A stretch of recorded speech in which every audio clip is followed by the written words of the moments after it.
Suaranya udah cukup? Betul? Nah ya Pak udah sedikit membesar Pak. Iya, silakan. Ya, Langsung mulai aja Pak. ya silakan. Baik.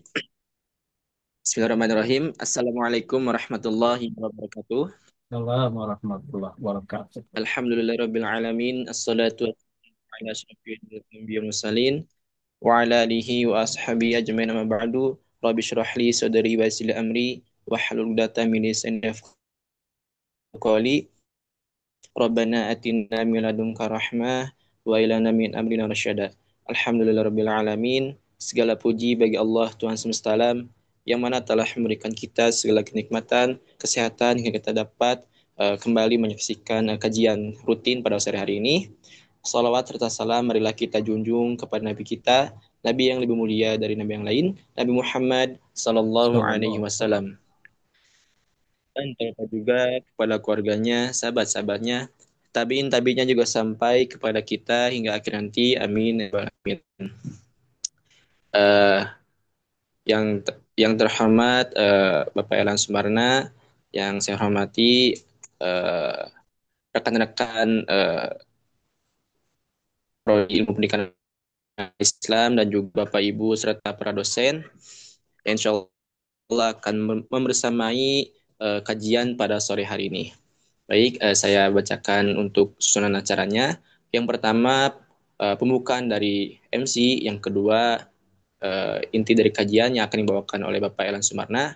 Lalu yang ketiga, ada tanya jawab dan penutup. Baik, kita lanjut ke acara selanjutnya, yaitu pembukaan oleh MC. Mari kita buka dengan lafaz basmalah. Bismillahirrahmanirrahim. Bismillahirrahmanirrahim. Baik, selanjutnya lanjut ke acara selanjutnya, yaitu pelan saya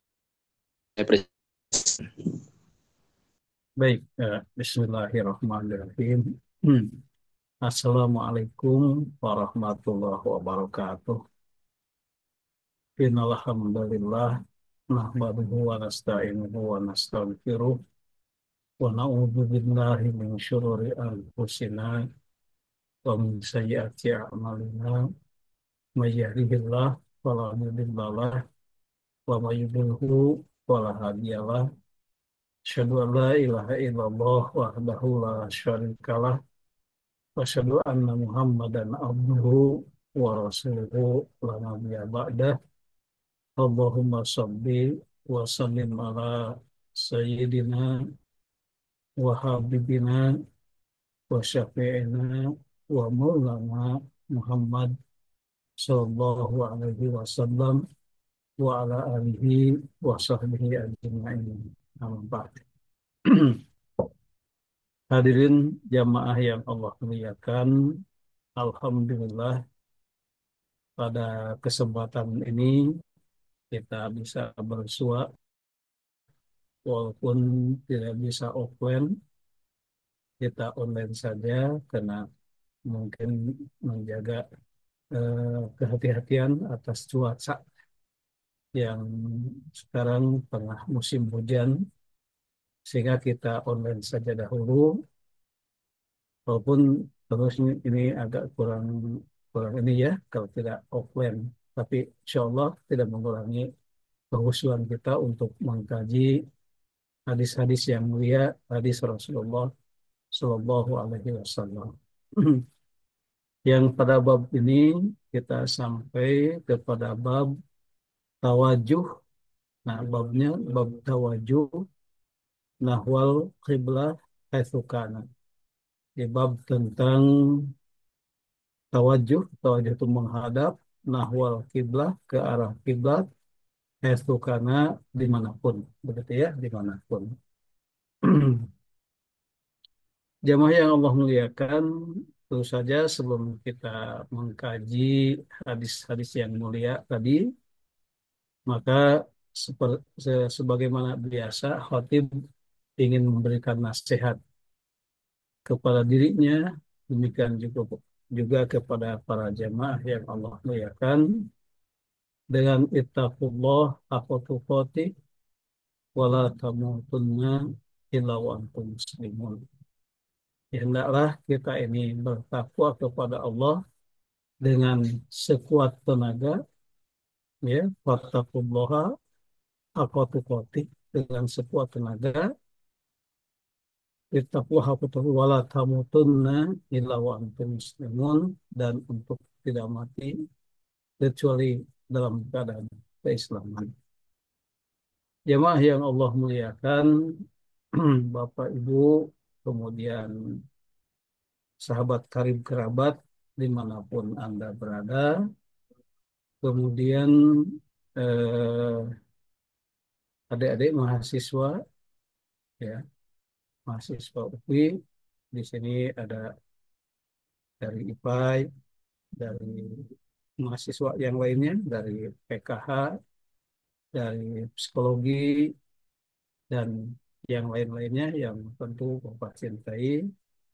Alhamdulillah pada kesempatan ini kita bersua kembali. Jamaah yang Allah muliakan, eh, sebelum kita sampai pada bahasan ini, maka seperti biasa kita akan melanjutkan sepintas, ya, tafsir Quran surat Al-Baqarah sebagai bentuk nasihat kepada kita. Jadi arah tafsir ini adalah arah nasihat kepada kita, begitu ya. Dalam Quran surat Al-Baqarah ayat 6 dan 7 kemarin sudah kita ambil nasihatnya, intisarinya dari Quran surat Al-Baqarah ayat 1 sampai 5. Nah, minggu ini kita masuk kepada Quran surat Al-Baqarah ayat 6 dan 7. Allah berfirman, jemaah sekalian, A'udzubillahi minasyaitonirrajim. Innalladzina kafaru sawa'un alaihim a'anzartahum am lam tunzirhum la yu'minun. Jadi sesungguhnya orang-orang kafir itu sawaun alaihim, sama saja atas mereka, ya. Apakah engkau Muhammad berikan peringatan atau tidak memberikan peringatan, maka la yu'minun, tetap saja mereka itu tidak beriman, begitu. Kemudian kenapa begitu? Kenapa begitu? Jadi mereka itu orang-orang kafir tadi ketika diberi peringatan itu tetap begitu, ataupun tidak diberi peringatan terlebih tetap begitu. Nah, di sini ada jawabannya dari Allah Subhanahu wa taala, jamaah sekalian, ayat 7-nya, ya. Khatamallahu ala qulubihim. Nah, karena Allah sudah menutup hati mereka. Wa ala sam'ihim, demikian juga kepada pendengaran mereka.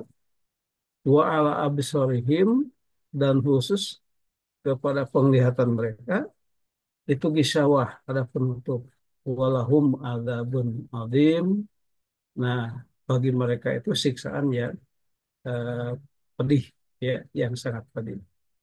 Jamaah yang Allah muliakan, ayat ini sepertinya begitu, apa namanya, begitu eh, begitu putus asa, ya, kalau katakan putus asa. Jadi kenapa? Karena ketika Rasulullah memberikan peringatan ataukah tidak kepada mereka orang-orang kafir, nah, tidak berlaku apa-apa, tidak uh, tidak masuk kepada hati mereka, gitu ya. Kenapa? Karena memang Allah sudah mengunci hatinya.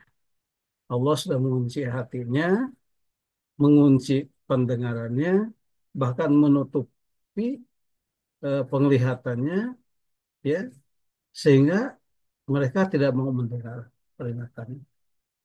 Sehingga walahum adzabun azim, kepada mereka ada siksaan, atau untuk mereka ada siksaan yang besar.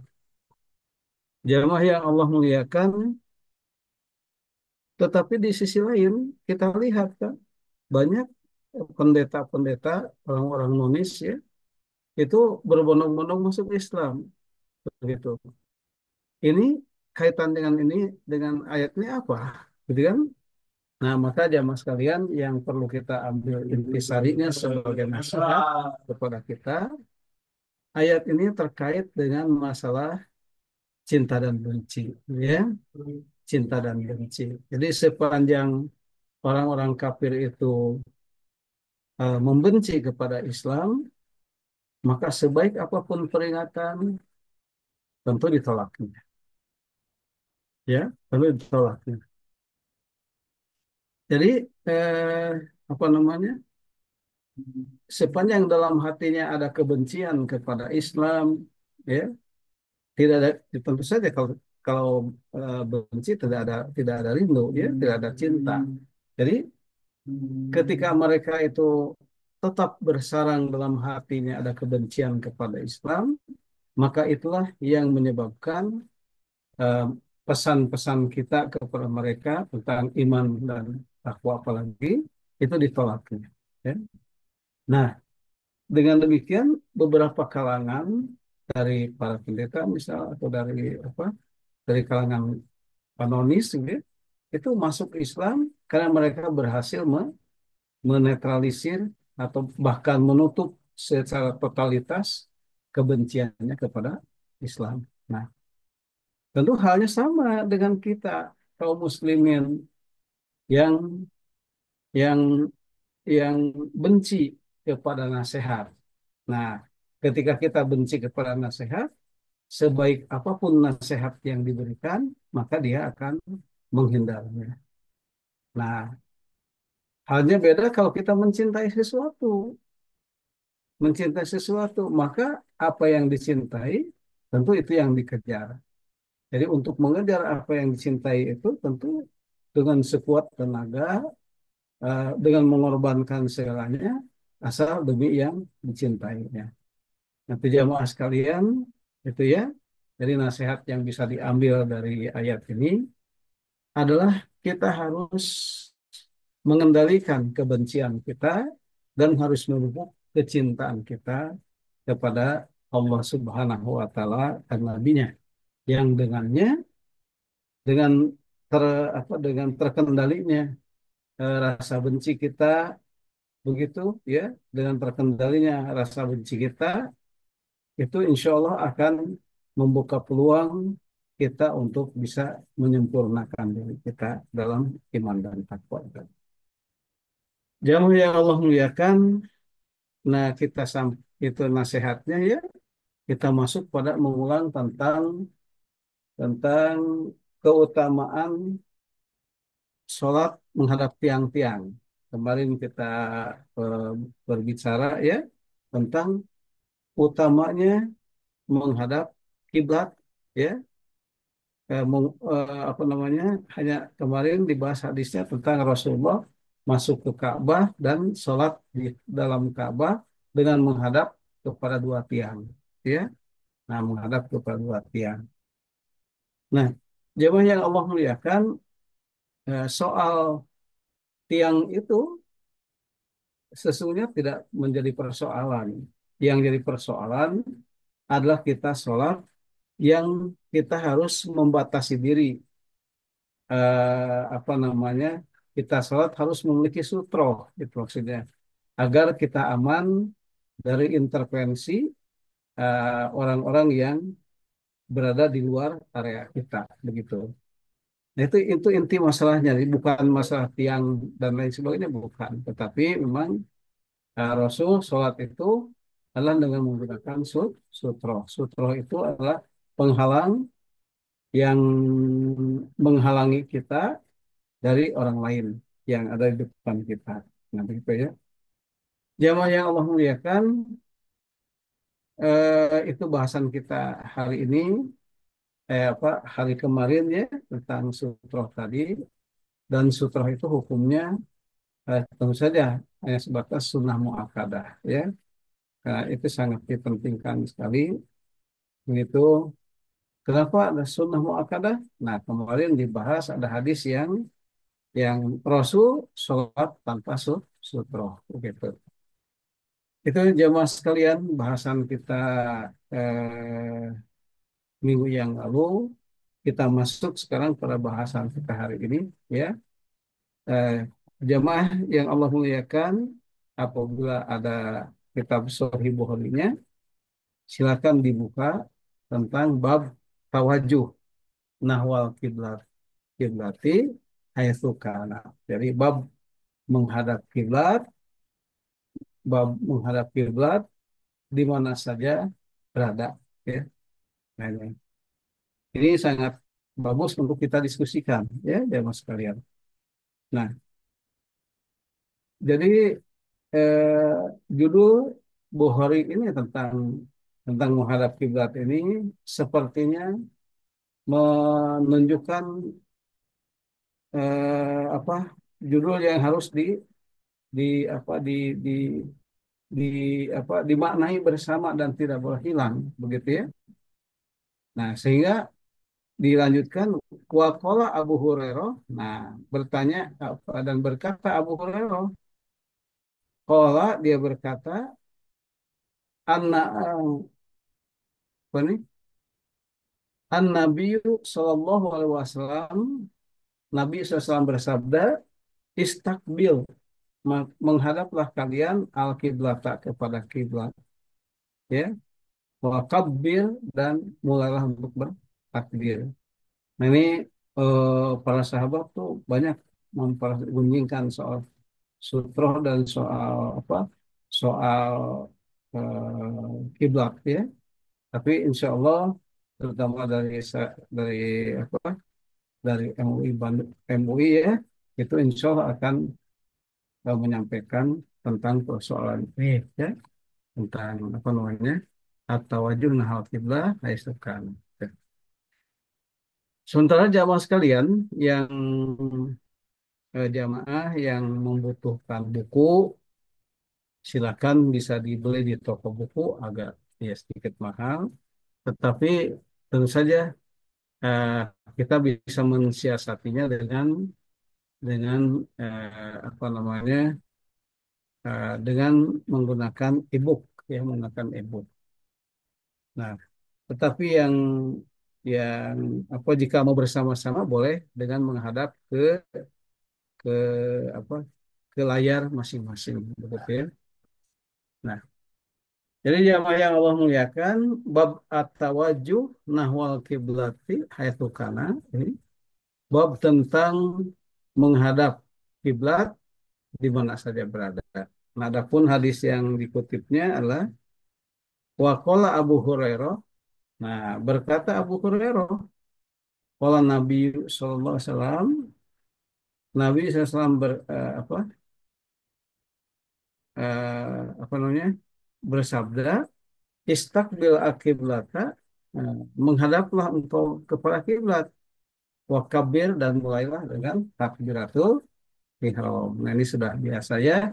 Hanya yang patut diperhatikan ya mas kalian adalah tentang kalimat dari Imam Bukhari, haitsu kana, dimanapun, begitu. Jadi kita boleh melaksanakan sholat apa disatukan, ya, itu pada, ya, tadi, ya, apa namanya boleh melakukan seperti itu, ya. Nah, sementara menghadap kiblat menjadi persoalan yang sangat dipersoalkan, begitu. Jadi sepertinya ini sebuah paksaan kepada kita, ya, bahwa dimanapun kita berada harus menghadap kiblat. Nah, itu yang jadi masalah yang akan kita pecahkan hari ini, ya mas sekalian, ya.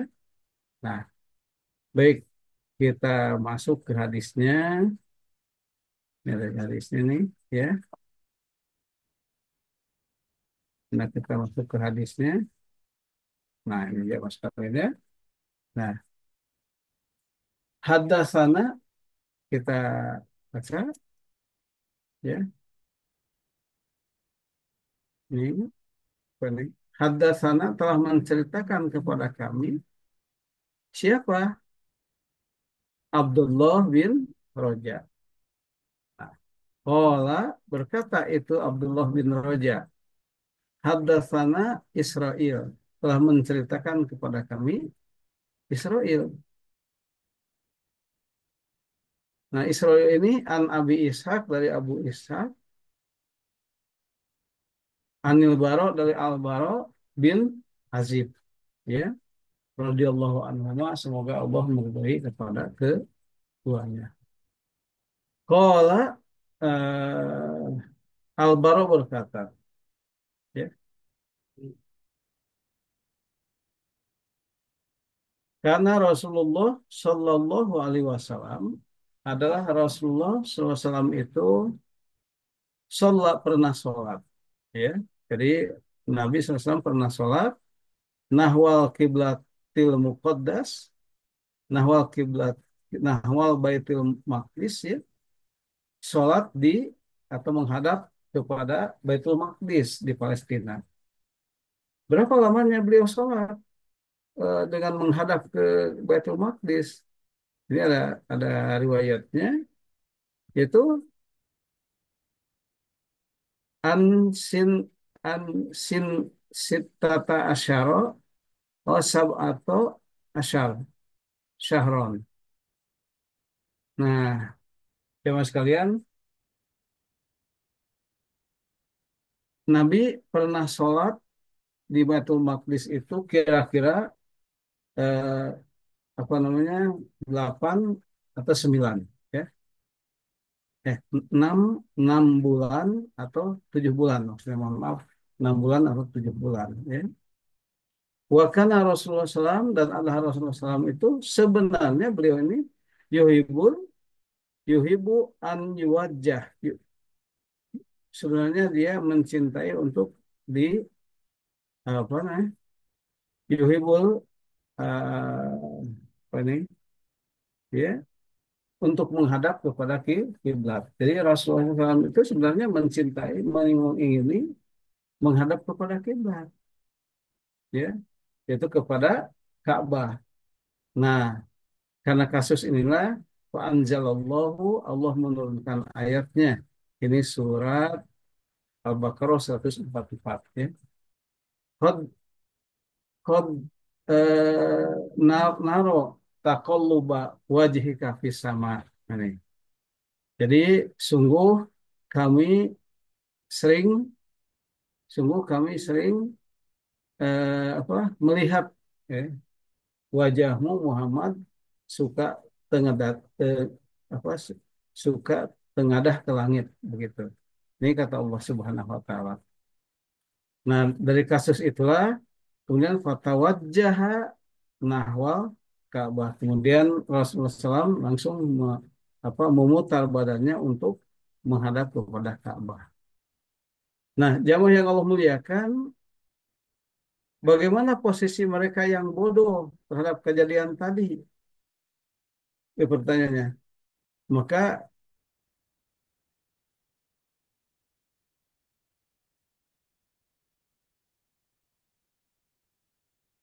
ya, jadi pertanyaannya, kenapa apa namanya eh, ber, kenapa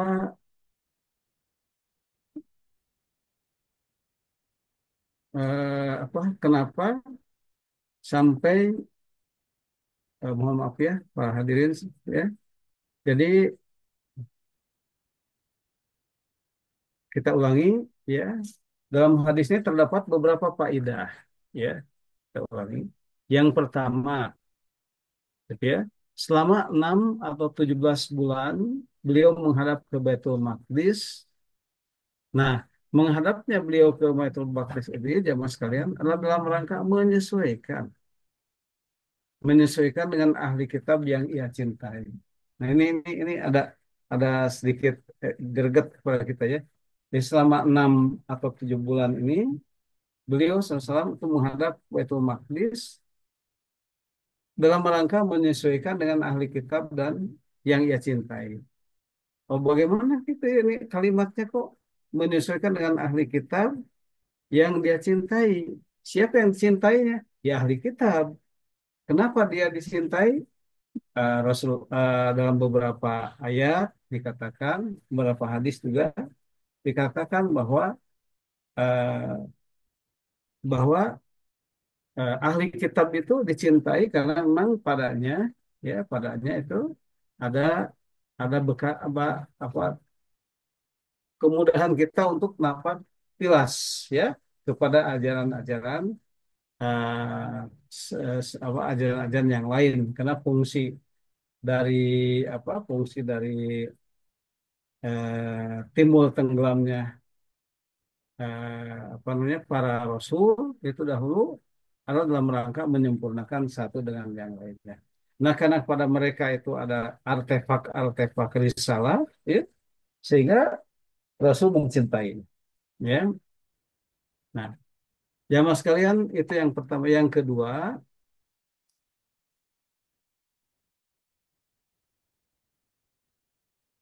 nih, yang kedua, ya, beliau salam merubah arah arah dari Maqdis ke Ka'bah. Nah, perubahan itu adalah merupakan indikator bahwa beliau itu seorang hamba yang taat pada perintah dan seorang rasul yang diutus, gitu ya. Jadi jamaah sekalian, jadi eh, berubahnya arah kiblat, ya, yang dilakukan oleh Nabi tadi adalah sesungguhnya menjadi pertanda, ya, ya, bahwa beliau itulah hamba Allah, ya, bahwa beliau itu hamba Allah. Nah, bukan karena hawa nafsunya, ya.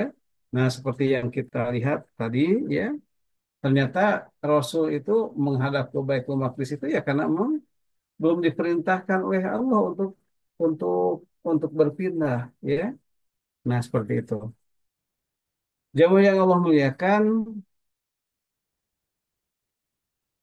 jadi ketika Rasul SAW itu merubah arah kiblat menunjukkan itu beliau adalah seorang hamba yang taat kepada Allah, ya.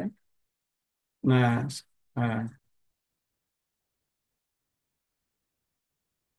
nah, dalam Quran surat 2 Al-Baqarah, ya, ayat 144 dikatakan di sana bahwa sebenarnya Rasul itu mencintai, menginginkan kalau kiblat itu diarahkan ke Makkah, ke ke Makkah, begitu, ya, ke Ka'bah, gitu. Tapi ternyata karena satu dua hal, ya, eh, ya, beliau belum merubah itu, dan hal ini menjadi asbab nuzul daripada Quran surat 2 ayat 144 ini. Ya, jadi dengan adanya perubahan itu, ya, itu menunjukkan bahwa Rasul memang utusan Allah, ya, betul utusan Allah yang beliau adalah seorang hamba yang harus taat kepada Allah. Nah, kemudian jamaah sekalian, coba kita lihat nomor tiganya,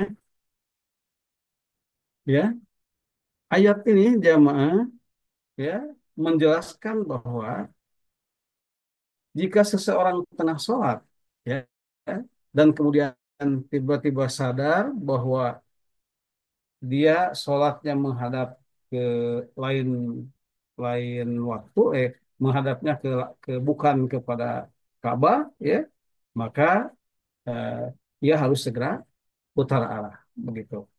Jadi ayat ini menjelaskan, ya, kalau seorang seseorang tengah sholat, ya, dimanapun, kemudian dia berijtihad, kemudian dia bertanya-tanya kepada penduduk lokal misal, kemana arah kiblat ini? Nah, akan ditunjukkan dan mudah. Tetapi persoalannya ketika kita ini berada di tempat yang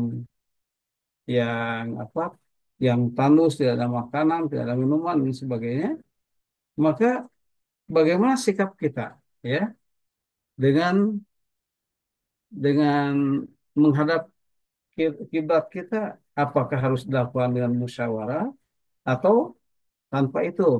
Maka tentu yang dipersoalkan adalah dengan melalui musyawarah. Jadi arah kiblatnya kemana nih di sini, begitu, ya. Nah, jamaah sekalian, eh, tak kalah pentingnya, coba kita lihat nomor 4, ya.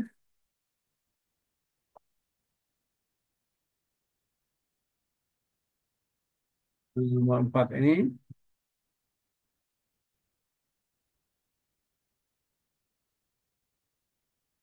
ya,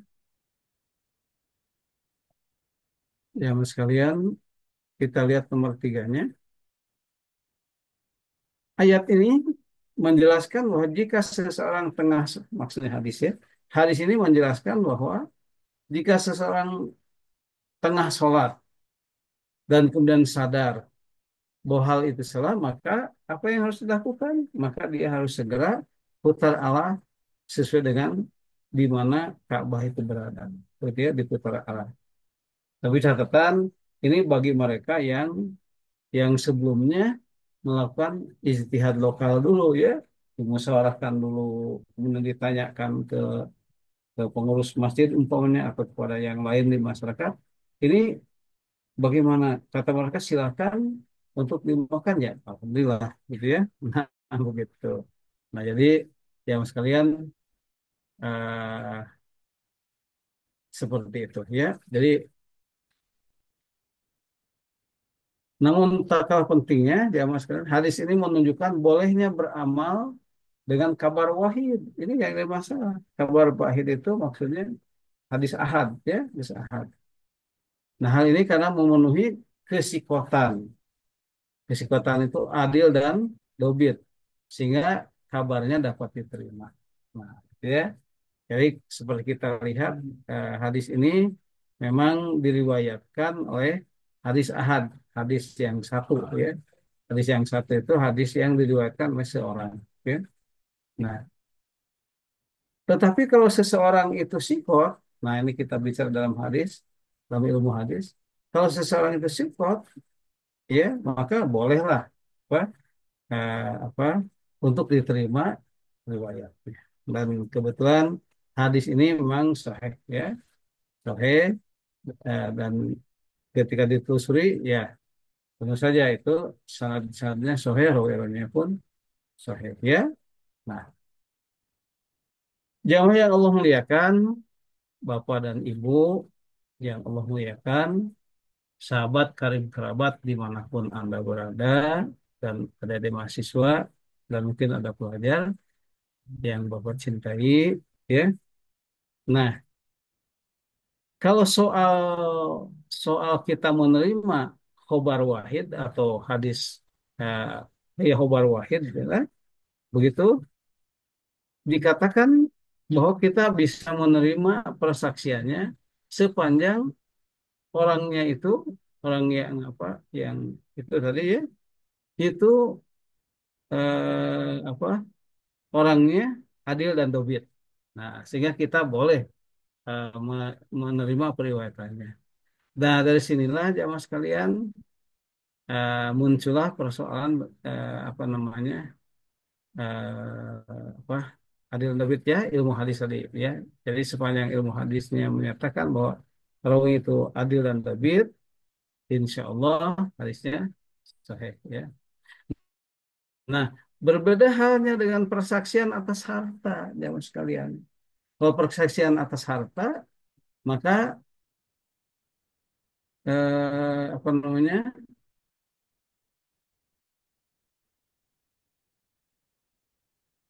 harus dilakukan perjanjian yang lebih detail, ya, yang lebih detail, ada bukti, ada pangkat dan sebagainya, begitu. Nah, terakhir jamaah sekalian, coba kita lihat kemutlakan menghadap kiblat akan menjadi kondisional, akan menjadi kondisional jika, ya, jadi menghadap kiblat itu sesuatu yang mutlak. Tetapi kalau ada hal-hal yang di luar itu yang memaksa untuk dilakukan itu ya tidak mengapa ya. Seperti dalam Quran surat At-Tagbun ayat 16. A'udzubillahi minasyaitonirrajim. Fattaqullaha mastata'tum. Nah, jadi bertakwalah kalian kepada Allah sebatas yang kalian mampu ya. Nah, kemudian fattaqullaha mastata'tum was wasmi'u wa ati'u wa anfiqu khairan li anfusikum. Ya, alhamdulillah ya. Jemaah sekalian, betul. Eh jadi eh jadi menggunakan apa namanya itu apa eh, ya dibolehkan ya. Nah, jadi eh, maksudnya kemutlakan menghadap kiblat itu akan terganggu apabila A apabila A eh, tidak apabila si A itu orang itu atau kelompok itu tidak ikut memelihara air misal memelihara lain-lain sebagainya ya. Nah, jemaah yang Allah muliakan, kemudian coba lihat kondisi yang sangat takut. Nah, kalau kondisi kita sangat takut, maka sholat pun juga harus digelar pada saat kita. Ya. Nah, sehingga ayatnya, Quran Surat 2 ayat 239, ya, Qala khiftum farijalan au rukbanan. Jadi, jika kalian khawatir, takut, maka farijalan au farijalan au rukbanan menjadi alternatif kita ya. Jika takut atau dalam keadaan mengendarai kendaraan atau kalian takut jika eh, tidak jika tertinggal sholat maka fadzkurullaha ingatlah kalian kepada Allah wa karoma wa kama allamakum sebagaimana Allah mengajarkan kepada kalian ya malam takunu talamun sepanjang eh, kita tidak eh, sepanjang apa namanya ya apa wadzkurullaha kama allamakum ma lam takunu tahu sepanjang kita mengetahui ya. Jadi di sini jamaah sekalian kemutlakan menghadap kiblat itu bisa dikecualikan. Yang pertama eh, apabila kita sudah tidak mampu lagi. Artinya seperti tak ada kemampuan ya seperti kendaraan dan sebagainya ya. Yang pula kondisi sangat takut begitu ya. Sehingga kondisi sangat takut itu disyariatkan sholatnya boleh sambil jalan kaki atau sambil berkendaraan. Begitu jamaah sekalian ya bahasan kita hari ini boleh dikembangkan dalam bentuk pertanyaan. Bapak kembalikan ke Fatur, silakan Fatur. Baik, Alhamdulillahirrahmanirrahim. Terima kasih kepada Bapak Elang yang telah memberikan materi pada kajian sore hari ini. Untuk Akang Teteh dan Bapak Ibu sekalian yang ingin bertanya, boleh untuk raise hand ataupun on mic ya, ataupun juga boleh untuk ada di chat Zoom-nya boleh. Silahkan. Ya, tadi jamaah sekalian ini kita belum sempurna ya menerjemahkannya ya. Nah sambil nunggu apa Fatur ini sambil nunggu pertanyaan-pertanyaannya, kita boleh bacakan di sini Hadatsana Abdullah bin Roja. Nah, telah menceritakan kepada kami Abdullah bin Roja. Pola katanya Hadatsana telah menceritakan kepada kami siapa Israel. Nah, ya. Kemudian An Abi Ishaq dari Abi Ishaq, An Al-Bara bin Azib dari Al-Bara bin Azib radhiyallahu anhuma semoga Allah meridhai keduanya. Qala ya itu siapa? Itu Al-Bara bin Azib berkata, apa katanya? Karena Rasulullah Shallallahu Alaihi Wasallam sholat nahwal nahwa Baitul Maqdis. Bahwa Rasulullah SAW itu telah sholat menghadap kiblat, ya, menghadap Baitul Maqdis kiblatnya. Berapa lama? Yakni sittata asyara atau sab'ata asyara, ya, syahron. Nah, jadi apa namanya?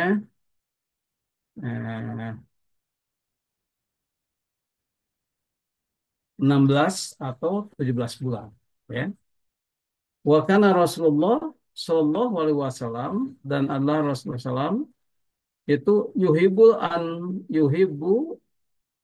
namun demikian Rasulullah sangat menginginkan an yuwajjahu untuk menghadap kepada Ka'bah, yang Ka'bah ini tentu di apa didirikan oleh Nabi leluhur kaum muslimin, itu Nabi Adam. Nabi Adam, Nabi siapa? Nabi Ibrahim, mohon maaf ya. Sehingga turunlah ayat qad naro taqalluba wajhika fis sama. Ya, sungguh kami sering melihat tengadahnya wajahmu ke langit. Nah, dari ayat ini fatajawwajaha, ya, fatawajjahu, maka menghadaplah beliau Rasulullah SAW nahwal kiblah kepada nahwal Ka'bah, kepada Ka'bah. Nah, jamaah yang Allah muliakan, perilaku Rasulullah SAW itu ketika memutar kiblatnya, ya, dan membelakangi Baitul Maqdis, ya, menghadap ke Ka'bah, kata mereka itu orang-orang bodoh, ya. Nah, jadi waqala sufaha, orang-orang bodoh berkata, minanas wahum Yahud, dan mereka itu tentu kaum Yahudi, ya. Nah, sehingga mereka mengatakan ma wallahum an kiblatihim, apa yang menyebabkan mereka itu merubah arah kiblatnya, ya. Nah, nah, terhadap pertanyaan mereka itu Allah Subhanahu wa taala berfirman, "Qul, katakanlah Muhammad, lillahi, bagi Allah lah, al-masyriq wal maghrib, timur dan barat. Yahdi mayyasya, Allah akan memberikan petunjuk kepada jalan yang mayyasya ila siratim mustaqim, kepada jalan yang lurus." Nah, setelah itu jamaah sekalian, fasolama Nabi, sholatlah bersama Nabi siapa? Rajulun. Ada seseorang yang sholat bersama Nabi, tsumma kharaja, kemudian dia keluar ba'da masolah, setelah sholat usai. Famaro, dan melewati ala kaumin, kepada suatu kaum, minal ansor, dari kelompok dari ansor, fi sholatil asri, yang tengah sholat asar. Nah, nahwa baitil maqdis, ya, itu eh,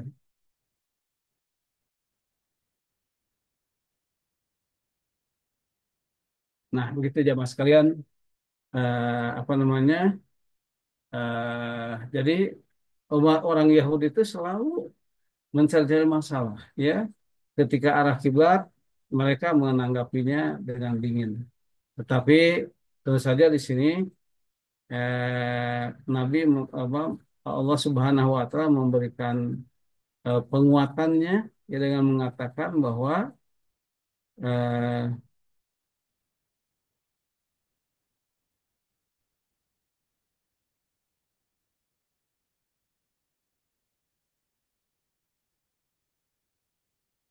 dengan memberikan penguatan bahwa kul lillahil masyriq wal maghrib. Persoalan timur dan barat mah itu adalah persoalan Allah. Yahdi mayyasya, dan Allah memberikan petunjuk kepada siapa yang dikehendakinya ila siratal mustaqim, kepada jalan yang lurus. Nah, bersamaan dengan itu, jamaah sekalian, diceritakan ada seseorang yang sholat bersama Nabi. Tsumma kharaja, kemudian dia keluar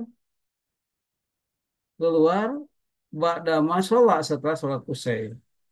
Kemudian famaro, maka orang tadi juga lewat, ya, lewat ala kaumin, kepada suatu kaum minal ansor, dari ansor, fi sholatil asri, di sholat asar, ya. Nah, nahwul baitil maqdis, dan menghadap kepada baitul maqdis, ya. Wahwa yashhadu, dan dia bersaksi annahu, katanya bahwa beliau sholat ma'a Rasulullah sallallahu alaihi wasallam annahu tawajjaha nahwal Ka'bai nahwal Ka'bah fataharofa maka berubahlah ya hatta tawajjahu sampai mereka itu menghadap nahwal Ka'bah kepada Ka'bah. Jadi jamaah sekalian seperti itu ya apa namanya perjuangan menghadap ke Ka'bah itu ya. Silakan barangkali ada hal yang akan ditanyakan. Betul. Baik untuk Akang Teteh dan teman-teman sekalian dan juga Bapak Ibu, bagi yang ingin bertanya silakan untuk mengenai hand-nya ataupun bisa untuk on mic ataupun juga bisa di chat Zoom silakan.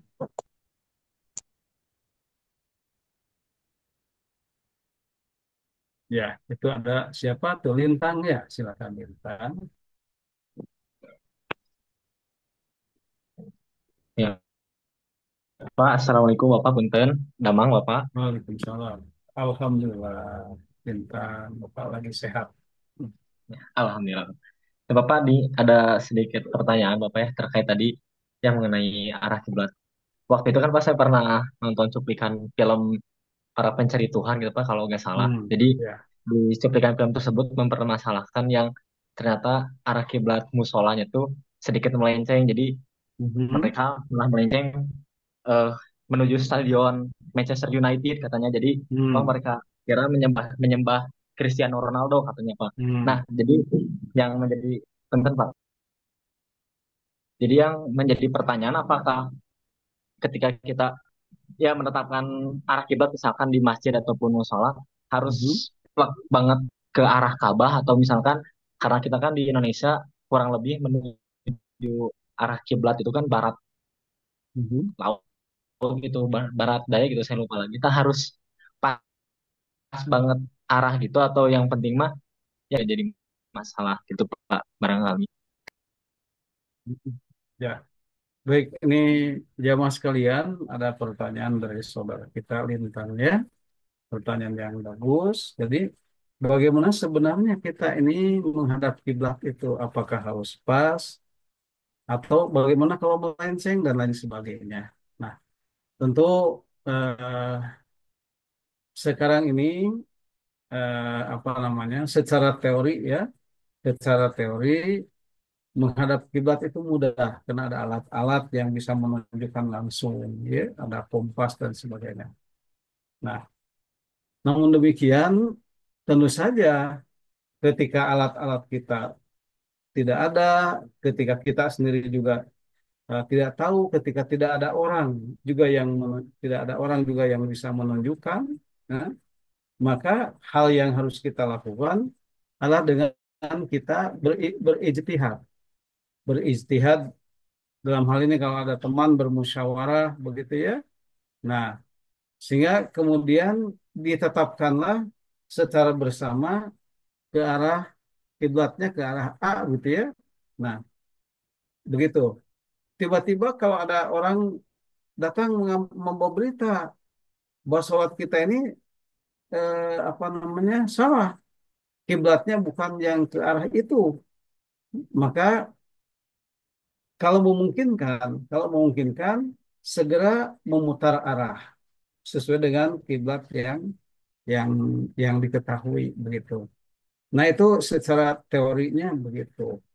Namun kemudian di lapangan tentu eh, pasti ada kesalahan ini, ada kesalahan itu ya namanya manusia. Nah, itu kembali kepada itikad kita. Nah, sepanjang kita ini beritikad untuk menyatakan bahwa arah kiblat itu yang itu, sehingga kemudian dibangunlah masjid dengan sesuai dengan arah kiblat tadi. Tetapi di kemudian hari eh, ada kesalahan, maka hal itu dimaafkan dengan catatan segera memperbaiki kesalahan itu. Nah, jadi artinya sepanjang kita ini tahu bahwa arah kiblat itu ke sana, maka insya Allah kesalahan-kesalahannya dimaafkan. Begitu. Demikian Lintang, ya. Alhamdulillah. Nah, Silakan yang lain,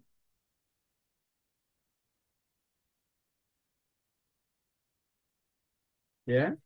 Silakan bagi Kang Tete dan teman-teman yang ingin bertanya kembali, boleh untuk raise hand ataupun di chat Zoom ataupun bisa on mic. Ya.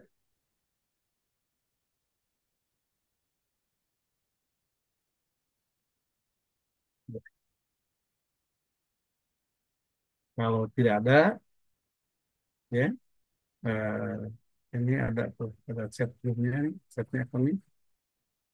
Mm-mm. Ya, eh, jamaah sekalian, karena sudah masih jam 4:51 ya, silakan masih ada waktu. Jika Bapak salah melihatnya ya, 4:51 ya. Ada, masih ada sekitar 8 menit ya, untuk kita diskusi. Silakan, silakan bisa pakai Zoom atau bisa pakai apa namanya, pakai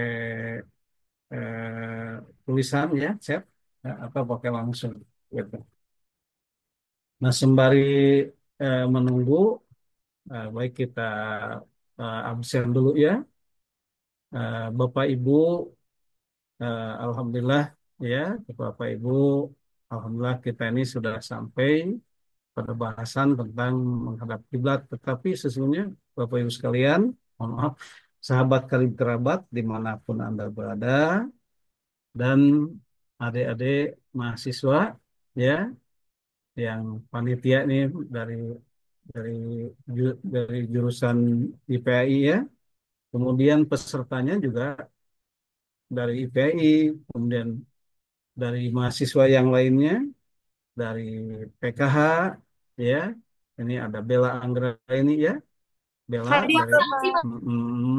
kemudian dari yang lain-lainnya ya, dari yang lainnya, ada Kenaisa Fitria Salsabila ya, Nova Awalia dan sebagainya. Mohon maaf Bapak, ada yang lupa beberapa ya. Dan tentu saja eh, hari ini mungkin belum, TV UPI-nya belum bisa menyiarkan karena ada hal-hal yang mungkin masih apa, belum ini ya. Ya, jadi jamaah sekalian, yang perlu kita pahami ya, ini kita kalau sholat di kendaraan. Oh, ini ada, silakan. La syarikala ya. Mm-mm. Silakan. Baik, Ya, silakan. Bismillahirrahmanirrahim. Izin bertanya, Bapak. Saya Ya, Lasyari Kala, silakan. mahasiswa IPAI tahun 2024. Ya, silakan. Terkait pembahasan kiblatnya yang barusan telah dipaparkan gitu sama Hmm. Bapak. Saya ingin Mhm. bertanya, kalau misalkan cara penentuan kiblat di luar angkasa itu seperti apa ya, Pak? Karena kan Hmm. eh, ya meskipun tidak tidak akan ke luar angkasa, tapi setidaknya kita tahu ilmunya seperti itu, Pak. Sama yang Mhm. kedua itu terkait kan kalaulah esensi dari kiblat itu penyatuan umat Muslim seperti itu ya, Pak ya. Nah, tapi mengapa gitu dalam segi penentuannya itu malah menimbulkan perpecahan, Pak? Jadi serasa tidak ada substansinya, Pak. Nah, di sini Hmm. saya ingin yang tadi mungkin yang pertama terkait tata cara penentuan kiblat di luar angkasa. Dan kemudian yang kedua, mungkin bisa berupa pendapat Bapak terkait tadi kiblat itu kan esensinya itu penyatuan umat Muslim, akan tetapi dalam penentuannya itu malah terjadinya atau banyaknya kasus perpecahan dalam penentuannya itu, Pak. Mungkin Nah, itu itu coba yang kedua itu lebih dijelaskan lagi, Mas Sarika, Pak. Jadi apa? jadi yang kedua itu Pak Contohnya kan gimana? Contohnya, contohnya. misalkan kan sudah kita ketahui mungkin ya Pak, kalaulah Mhm. kiblat itu penyatuan umat Muslim. Jadi mau Muslim dari manapun hanya satu kiblat yaitu ke Mhm. Ka'bah gitu, Mhm. sejajarnya ke Ka'bah. Kan tetapi dalam penentuannya itu misalkan kan banyak yang berbeda ya Pak ya sehingga memunculkan perpecahan.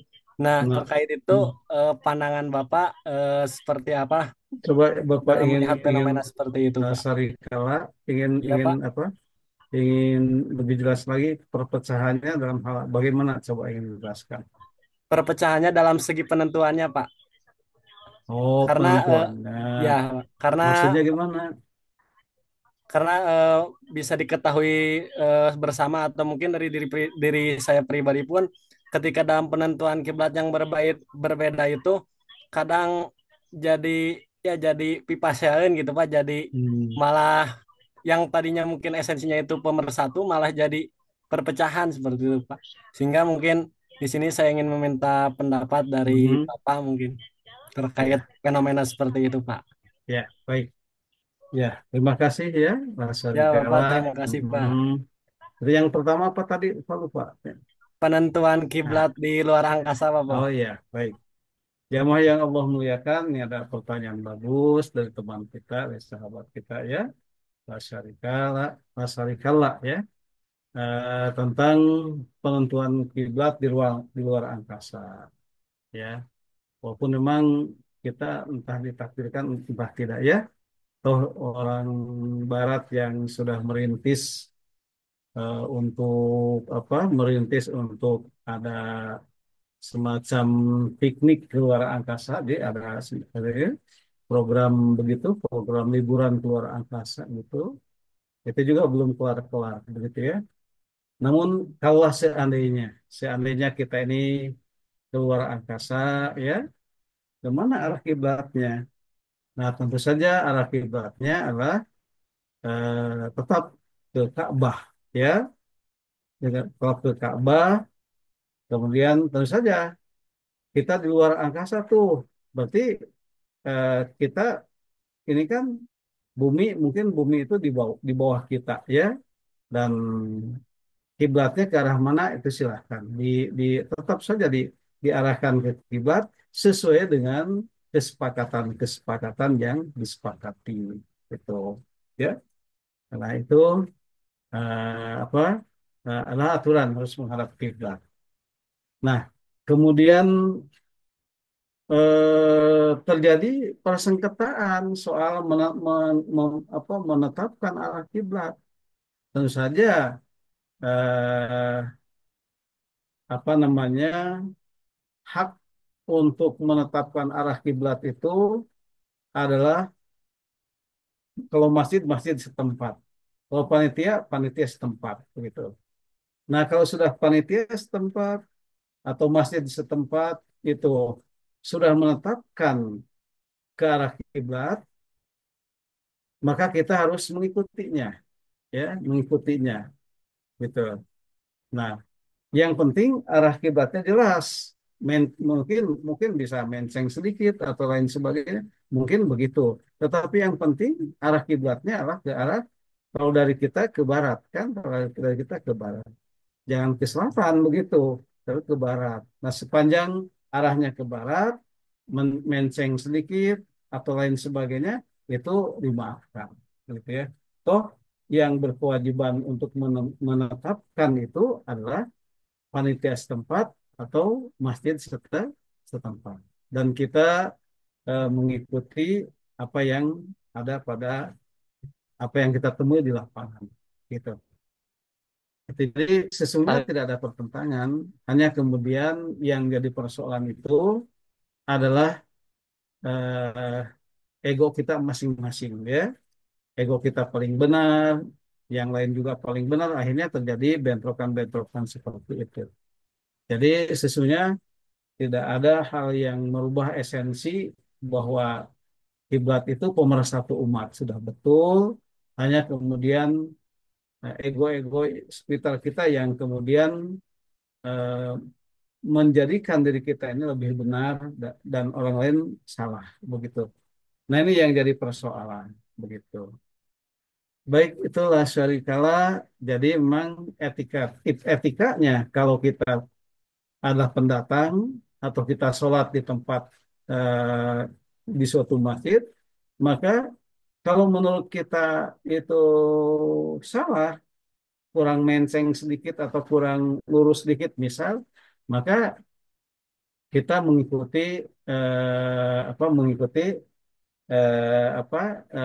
ijtihad setempat begitu. Nah, sepanjang tentu saja sepanjang arahnya adalah ke barat, tidak ke selatan. Gitu. Demikian Mas Syarika ya. Ini ada pertanyaan lagi ya. Baik Bapak, terima Iya, kasih Pak. sama-sama Mas Syarika.